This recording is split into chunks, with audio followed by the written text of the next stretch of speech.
Some more news about Coffeezilla and Steam or Valve, whatever. Coffeezilla, the Coffeezilla expose is worse for Valve than we thought. Oh, is it now? I bet it's even worse than that. Worse than we can ever have imagined. Rebellular news. We've uncovered a new angle to the Valve gambling story because whenever this blew up in their face in 2016, the Steam subscriber agreement protected Valve. But last year, a legal battle changed that agreement. And in a way, this could be the exhaust port in their Death Star. A bit of a critical weakness, but one that would not matter if nobody knew and nobody cared. Which has just changed. Investigative journalist Coffeezilla's 3 videos have nearly got 15 million views, and that's not even counting the broader reactions and news stories that have then followed. And he details a crazy story. A Counter-Strike casino attempted to hire him to do an investigation on their competition, which was likely a deeply foolish move because in trying to take down their competitor, they set an influential journalist against their entire sector, now creating a media storm that has spread far beyond that initial gaming audience. And then there's what my team found researching this story. And it's like somebody's got an enemy on the other side of the field and he sees a bear and he's like, you know what, I'm gonna go poke that bear and send him after my enemy. But he pokes the bear, and the bear, instead of going after his enemy, eats them both. Because of that, Valve better get ready. They have fights in their hands. They better use today's sponsor, who are an absolute favorite of mine. They're a true supporter of the channel. They are boot.dev. And here's the deal. Yeah. Is they? Cool. And people skill grasp the age of betting. You can browse their materials and their demos for free. Valve is currently estimated to earn $1 billion a year from Counter-Strike cases, which is a billion reasons for them to keep using the case system and to not sabotage any dynamics that will drive more sales of cases and keys. Now, the way that— Yeah, they need to get rid of them. I think at this point, the government's going to have to come in and force them. I don't want that to happen, but I think that's probably what is going to happen. This works is the cases and the keys are all legit things within Steam, within Counter-Strike, but a gray market gambling ecosystem functions atop of that, and it's enabled using Valve's API. And because that stuff drives more sales and more volume, Valve absolutely gains. And that is a problem because especially now, scrutiny is the last thing that Valve needs. They're actually in battle on a few fronts, and that's when they're trying to do a lot of really exciting things. There's Steam Deck, Steam OS, massive platform growth, actually having promising games in development again. They are poised to be even stronger, and that just means that the stakes are all the more high. And most of all for Valve— Stakes? Stakes? Stakes.com? No. No, please. No more. I don't want to hear nothing about steaks ever again. Danger unless it's meat. Is a domino effect that they start to get bad story after bad story, bad decision after bad decision, because one decision that has not played out in their favor will impact this story because it's one thing that they were able to use the last time that gambling blew up. But hang on a second, what's going on? What are these battles? Let me explain. In the United States, private lawsuits from developers allege that Valve maintains an illegal monopoly by enforcing price parity even off Steam and not involving Steam keys. Now, those lawsuits recently changed, and they changed in a big way because now they have class action status. That means that any impacted developer could join, and that covers just about every But you know, if Steam has to change, there's a lot of other companies that have to change that have similar issues. Like pretty much any gift card. Like gift cards, they're gonna have to change like their whole system because they have the exact same scams happening with the gift cards though. And items that you can buy with the gift cards online. Developer in North America, which is, quite a few, especially by revenue. And the reason why is actually kind of wild. You see, the Steam subscriber agreement, which is the thing that everybody agrees to when you actually sign up for a Steam account, that used to contain something called a forced arbitration clause. By agreeing to it, which you had to use Steam, you waived your right to join a class action and you agreed to do arbitration. Now, with arbitration, a case is handled by an arbitrator who is usually something like a retired judge. And if you're a company, arbitration is awesome. And because of this, you, yourself, and I are likely signed up to dozens of agreements that do involve some form of forced arbitration. Here's the TLDR in that. Public courts take time, which does kind of suck. They also can set public legal precedent, which can also suck for the company, and they involve a lovely little thing called discovery. That's the phase where you're legally required to hand over documents to the court. Which, of course, if you're a company, may not be a good thing because of the contents of said documents. Arbitration, then, is private, it's far faster, it's usually paid for by the company. In Valve's case, it is paid for by them.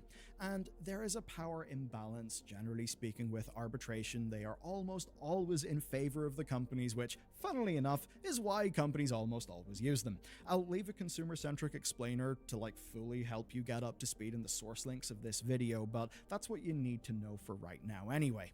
But the thing with that arbitration clause... You know, everybody's talking about this right now.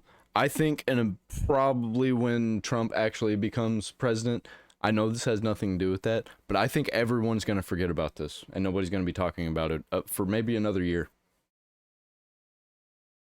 Is, creative use of game mechanics.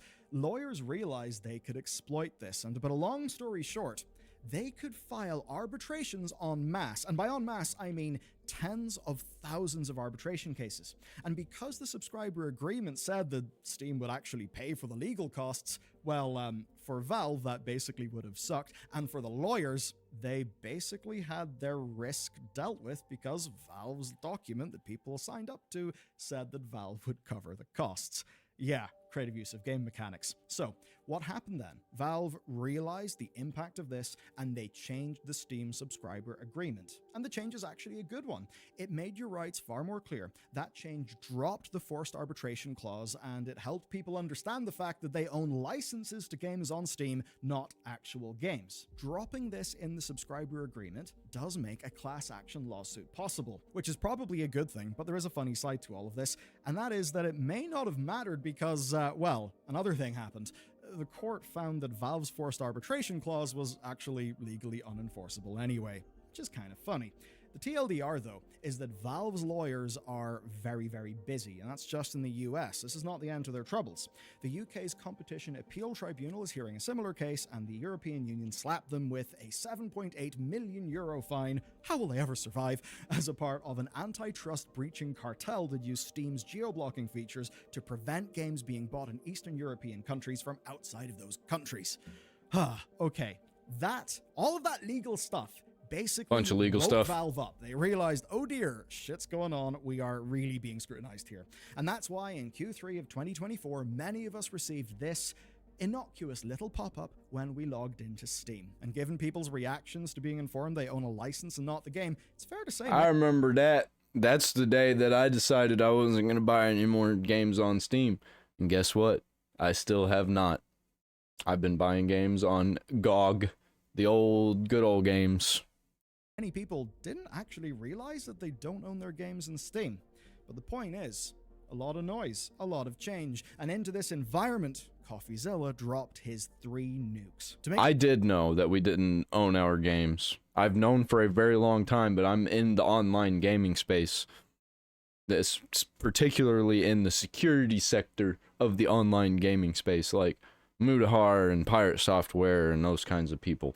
So I've known about this for a while, that we don't actually own our digital products.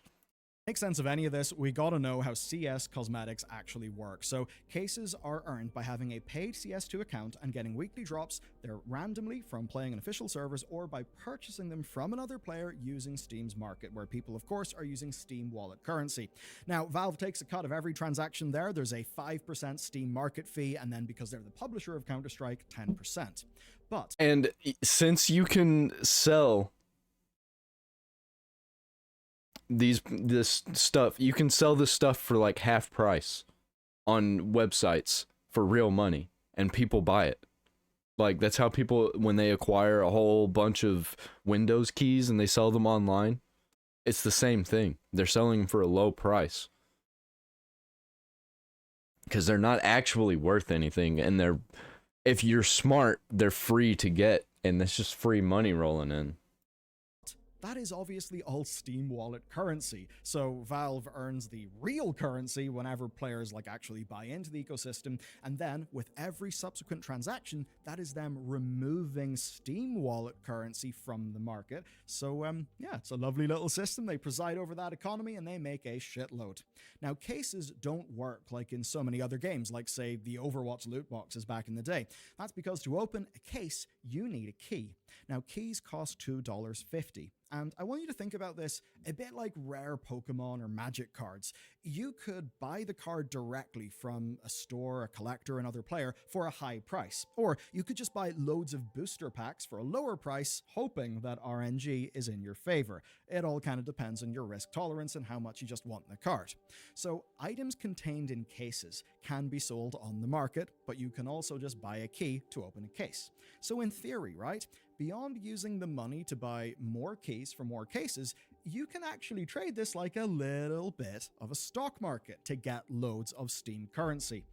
But here's actually something that's a side point of today's video, but is kind of interesting. You couldn't just sell your game to somebody else in Steam. But do you know what you can do? You can buy a Steam Deck, you can buy an index, and you can sell those on eBay. And that does exactly. mean that if you can... That is exactly what I was talking about. Because you can buy real world items with this currency, with the Steam Wallet currency. It makes it real. Trade your cases and your skins and beat Valve's transaction fees. You can get $350 worth of Steam Wallet currency to buy a Steam Deck from money that you got basically for free. That Steam Wallet currency was basically free. Buy a Steam Deck for $350 worth of that. Sell the Steam Deck half price. You could sell 30 of them half price. Free money generator.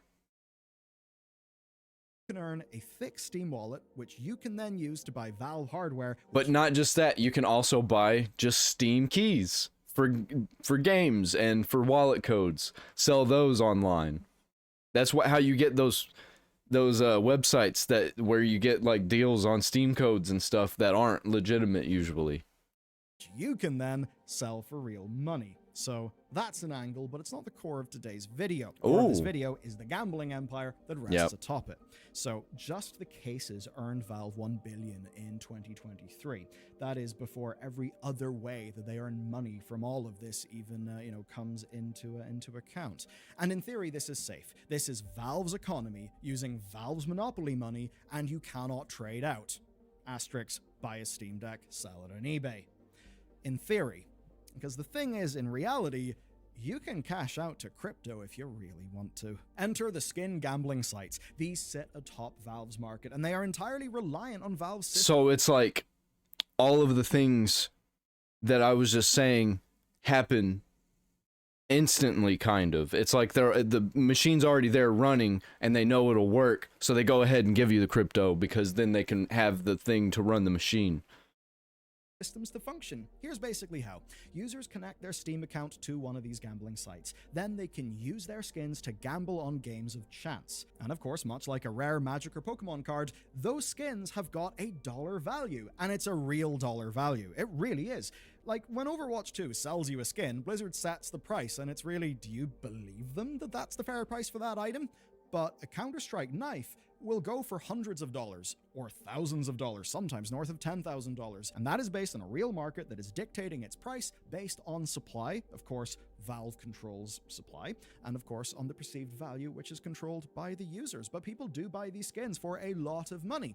And because they do, and because it's price discovery via a market, the prices of those items don't only feel genuine, they are genuine. At least to those who are in that scene. And in fact, because of that, there's a whole third-party marketplace infrastructure that exists, but that is not the point of today's video. The point of today's video, of course, is the gambling sites. So what you'll do is you'll put your skin up for a bet. It could be a dice game, a roulette wheel, or some sort of more bespoke type of game. And if you win, well, you could get your skin back plus some profit. If you lose your skin, but What do I mean when I say you get your skin back plus profit? How do you get half a skin? Well, this could be you winning skins that have got a cash value, or you winning site currency. And some of those sites will let users cash out of their site currency into like actual currency or perhaps into crypto. And it's in orchestrating all of that. Yeah, because you're providing them ad money, you're providing them fees and revenue from actually using these tools on the website and paying them a cut of it whenever you win or lose. They get a cut whenever you cash out. It's ridiculous, man. It's so easy to see how they're doing this. And like, nobody in the government knows about any of this stuff because they don't care about video games. They think video games is like dumb, waste of time, bullshit. Meanwhile, things like these kinds of operations are happening. These sites make their money. They are casinos. They have a house advantage. And here, it's actually just as deceptive, if not more deceptive, than a real casino. Now, of course, gambling is a generally awful thing with a lot of societal costs, but here's the deal. It does tend to be regulated. If you're 14 years old, you're really going to have a hard time walking into a casino in Las Vegas. It is very different here, and that makes this entire situation quite a bit worse indeed. You see, officially, Steam is accessible to users over the age of 13. Often the gambling sites don't properly check user age, though, and that means that these sites are flooded with children, they are flooded with teenagers, and that is no doubt made worse by, of course, a lot of the influencers who have been driving people to these sites through sponsored deals. Now, we treat this age group differently. And they know they're doing it. These influencers know they're doing it. A lot of them will admit that they know what they're doing, but they're going to keep doing it because they like it, and they don't really see an issue with it. In the law because, amongst many reasons, their brains are not fully developed. They will not understand a very foundational everyday law of maths called the law of large numbers. A 97% rate of return means that if you put $100 in, on average, you'll get $3 back. Now, per the law of large numbers, that does mean the house will always win. Yes, you may win in the short term, but you cannot escape the law of large numbers. The house advantage will always come out on top. I've known this since Fallout New Vegas. Fallout New Vegas might be the reason I don't like gambling, because the house always wins. The house always wins. Every time. Unless the government shuts them down for doing some shady shit. But it's actually even worse than that, because a 97% rate of return is probably not what you're going to experience, because that's average rate of return. It's not median for your play session. That's where jackpot wins come in. Not only do they invoke the random variable reward schema that, of course, is made famous by the Skinner box, but they also mean that the average rate of return is not the typical rate of return because the jackpot drags it up. And that means if you're a full-grown adult, you know that if you put $100 into a machine, you're not going to just get 97 out. But if you're a teen, if you're a kid, and you've got hooked, maybe because of a lucky drop or a promotion or some sort of influencer deal that gave you some starting credit, well, you don't really stand a chance. And this has done a lot of damage. And the thing is that Valve could stop this in an instant. They choose not to. The gambling sites are huge, and they do drive the sale of keys used to open those cases, because ultimately that is where the items that are used in the gambling come from. And it's also the case that Steam's very own market is what reinforces the perceived value of these digital items. And to borrow a phrase, You can either gamble, or you can spend that time making shitty YouTube videos on the internet. Which one do you think is going to be more profitable? I'm not profited yet. So far, I have lost money, thousands of dollars on this YouTube channel, but I'm not putting in any more money at this point. So right now, everything that I'm raking in until I get to like $1,000, $2,000 mark, which is coming up soon, everything will just be straight profit. from something that I love. I just got to keep doing it. But it's going to be profit every time. All of this has happened before. All of this will happen again. This first blew up in Valve's face back in 2016. And not only in 2016 were they given a chance to stop this, they were given ample reason. So here's T. Martin, here's Syndicate. Both men are large influencers in the space, and current main character of the internet, H3H3 Productions, made a video about them. And that's because both of them were promoting a CSGO gambling site. But it wasn't just the normal sort of sponsor deal. It actually turned out they owned the site, and they didn't tell people that. So it was an undisclosed promotion of their own business. It was very sketchy, but even worse, things seemed to be rigged. YouTubers doing promotions would experience better odds. This created viral moments that misrepresented the experience of an average user of one of those sites. And if we were talking just you get a fancy skin, that would be bad. But obviously the problem here is that people can cash out. Again, repeat problem gamblers know how gambling works, right? They actually do know how gambling works. And that means they do know that they're one jackpot away from solving their problem. And again, a lot of this was done in YouTube, with younger audiences who were impacted. When money is deleted with no chance of getting it back, lives can be ruined. And on this, Valve acted-ish. It kinda did. 23 gambling sites received cease and desist suits, and Valve published a statement decrying such use of their API. Now obviously, make no mistake here, Valve always knew this was going on. It was literally sitting atop of their own economy. In fact, the CSGO community, be that teams, be that individual influencers, they were bankrolled by these sites through sponsorship deals.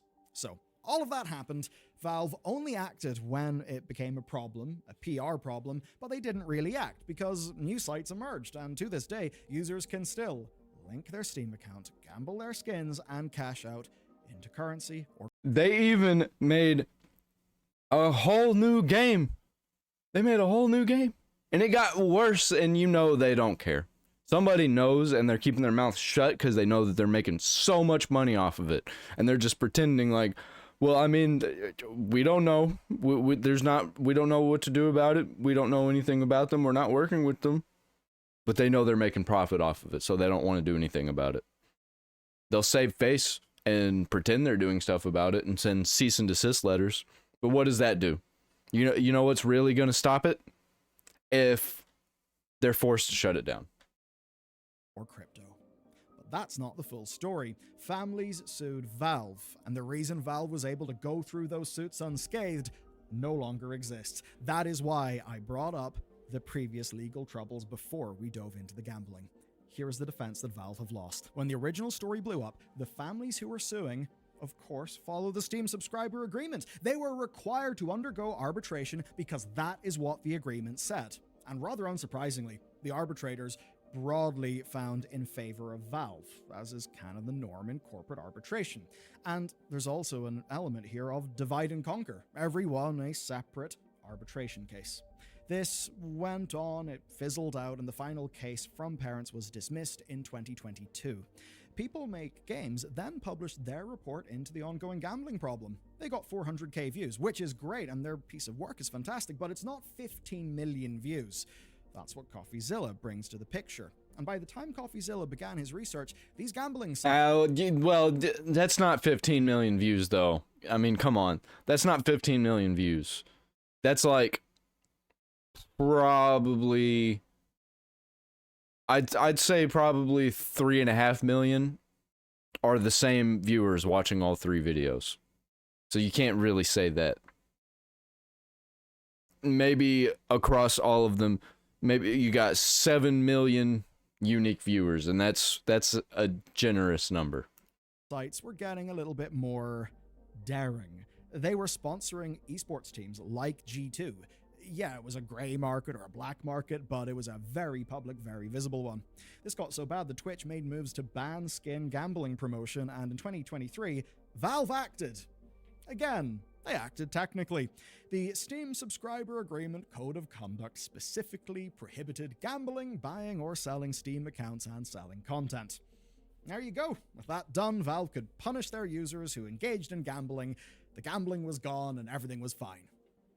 Just that didn't happen because they're not enforcing that en masse, or certainly not to the point where the gambling scene is being meaningfully damaged. That all went down in 2023, but since then times have obviously changed because arbitration, which served them well... With Dana White moving over to Meta and being friends with Elon Musk and Donald Trump and all those types of people, I think maybe something might get done about this just by effect of gambling, like sports betting and stuff like that, being cracked down on, because that's becoming a huge problem in just the sports scene.